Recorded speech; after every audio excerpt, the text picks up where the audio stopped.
రాజశేఖర రెడ్డి గారి మరణం గురించి కూడా మారుతున్నారు అధ్యక్ష. నేను ఈ చట్టసభలో, ఈ దేవాలయం లాంటి చట్టసభలో నిలబడి చెబుతున్నాను అధ్యక్ష. రాజశేఖర రెడ్డి గారి మరణం గనక నాకు వస్తే, లేకపోతే దేవుడు నన్ను అడిగితే నాకు ఆ మరణమే కావాలని చెప్పి అడుగుతా అధ్యక్ష. ఎందుకంటే అధ్యక్ష, ప్రతి మనిషి, పుట్టినటువంటి ప్రతి మనిషి చచ్చిపోతాడు అధ్యక్ష.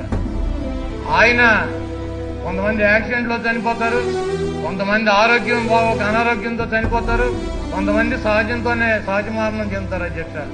కాకపోతే చనిపోయినా కూడా బతికుండేటువంటి అదృష్టం ఎంతమందికి వస్తుంది అధ్యక్ష? ఆయన సాగు ఏంటి అధ్యక్ష?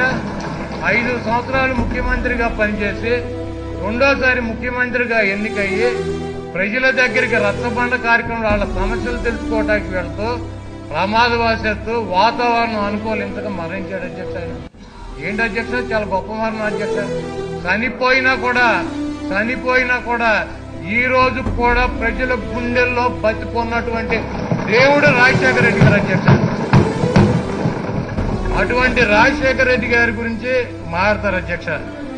కాబట్టి అధ్యక్ష, నాకైతే ఈ విమర్శించేటువంటి రాజశేఖర రెడ్డి గారి మరణం గురించి మాట్లాడేటువంటి మూర్ఖులకి, సన్నాసులకి నేను ఒకటే చెప్పదలుచుకున్నాను అధ్యక్ష.